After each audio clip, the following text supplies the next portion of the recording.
Hey, thanks for checking out Nuts and Bolts with Tone, and welcome to the channel. Today I'm going to talk about stud removal.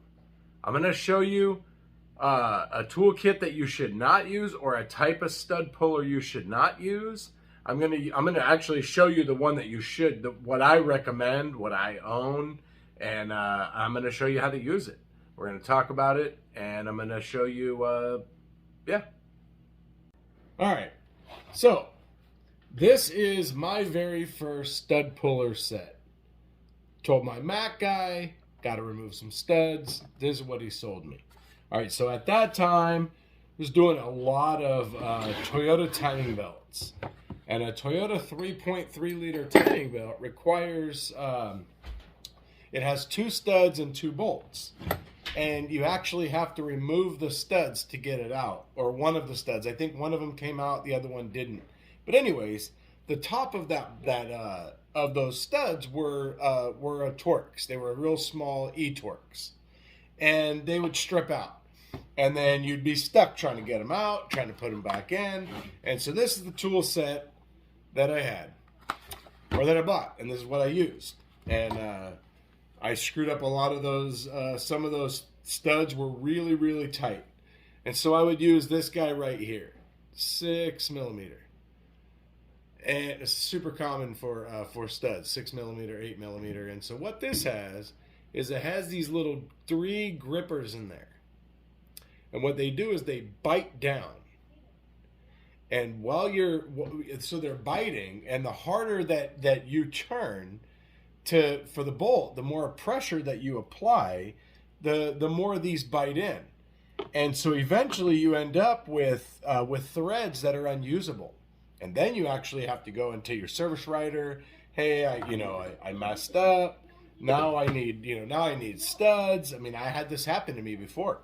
Or like that E-Torx end will break off. That was actually really common on those Toyotas. So anyway, so these stud pullers, you can use these. I still break them out every once in a while. I give them a easy little test.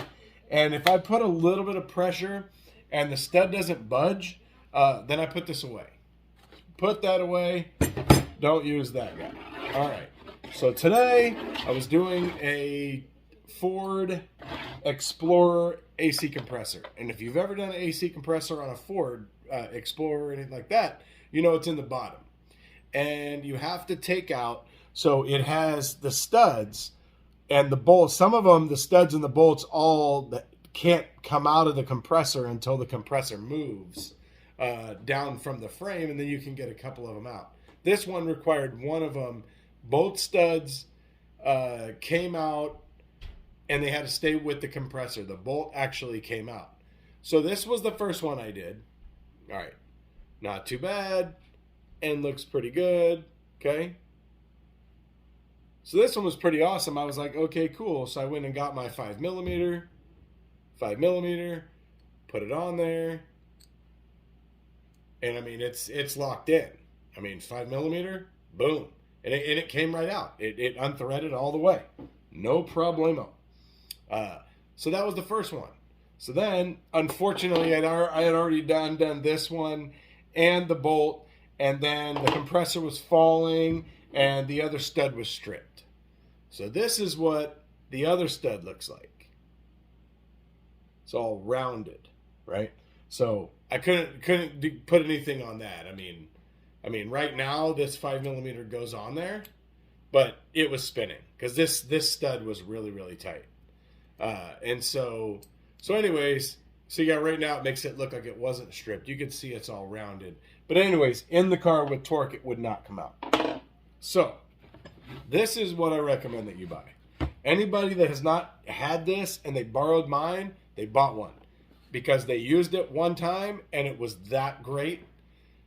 So Snap-on, there's the part number right there. All right. You want this stud remover kit. Every time I get this out, I say out loud, this is the best stud remover kit there is. All right. So we'll start off with looking at the kit. We'll check this guy out. So it comes with directions. Okay. I've never used the directions. Never looked at them. All right. So for removing this, these are the removers, and these are the installers. It's the other key. Comes with installers. All right. So we'll check this out. This is the one that I used, and let me show you how it works and why it's so good.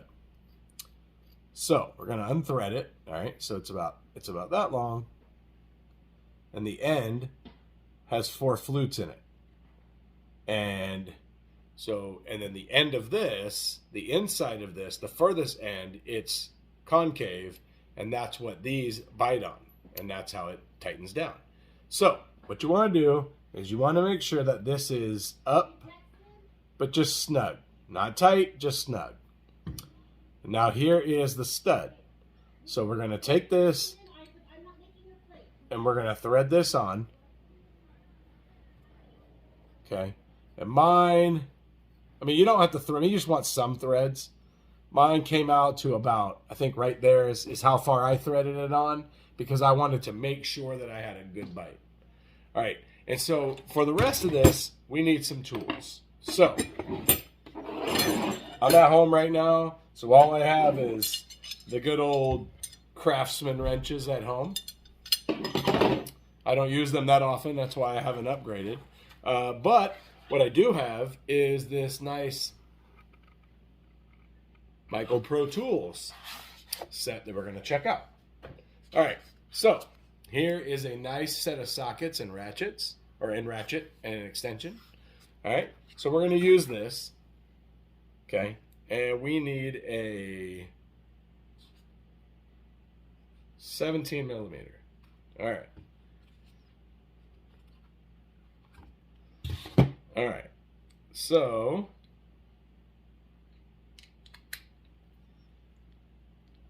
all right. Actually, we need a 19 millimeter. All right. So we got this ratchet. Feels pretty good. It's pretty nice. It's got a nice little locking flex to it. For just a random type of work, I think it'll work out good. But what we're going to work on right now, it's going to be perfect. All right. So we're going to take that, and we are going to take a 19 millimeter wrench. Craftsman. All right. So what you do is, and you can do this with 2 wrenches as well. So you're going to hold the bottom part with a wrench, and then all you're going to do is you're going to tighten this part down.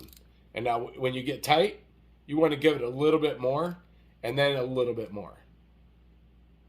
All right, because, make sure it doesn't slide down to the bottom. Oh, that's what just happened. All right, so you got to make sure it doesn't slide down beyond the first part. All right, so there we go. So now we're tight. Now, here's the key, and I've done this before, and it's been a lot of grief for me because I've had to keep doing it. You need to make sure that this is tight, that it is tight. You got to get it tight, or it's going to slip. If it slips, it's not a big deal. Put your ratchet on here, put your wrench on here, tighten it up more, it'll come out. But just to avoid any issues, you want to make sure that you tighten this down really, really tight. All right, so now we're on, okay?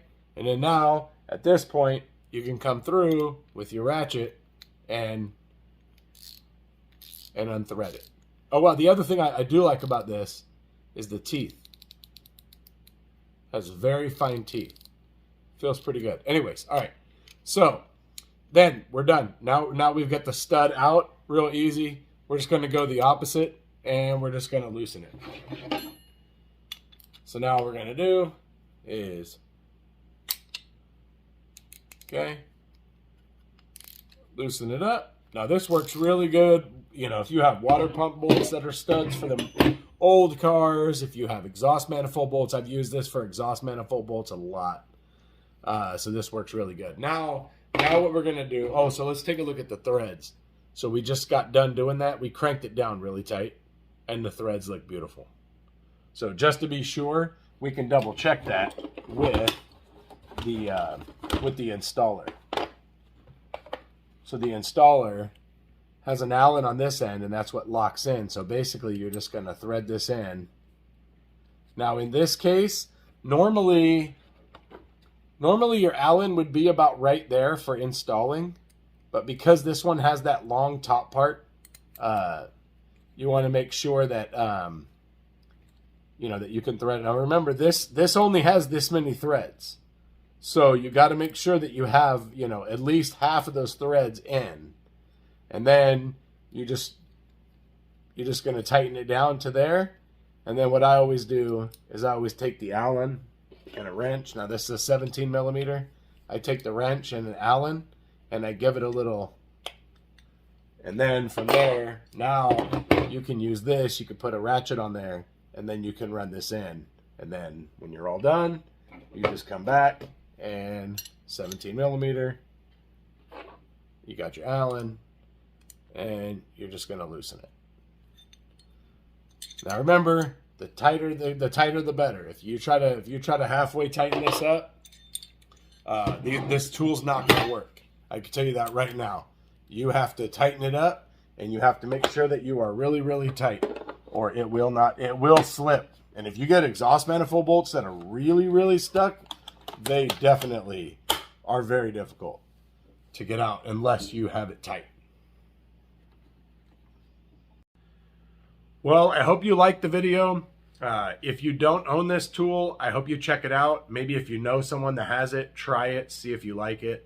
But I guarantee you that you will like it. The only way you wouldn't want this tool is if you had one very similar, maybe a different brand. I don't know. I've never seen any other brands. I've only seen the Snap-on. However, I don't shop for that tool because I already own it, and I've owned it for a long time, and I've used it a lot, and I've never had any problems. So I would highly recommend you look into this tool. And so thanks for watching the video. Thanks for checking me out. Hit that like button, hit that subscribe button, and hit the bell. You get notified of all my future content. Also check me out on Instagram at Nuts and Bolts with Tone for the daily life as a mechanic, tools, regular stuff, whatever. I talk about it all. See you next time.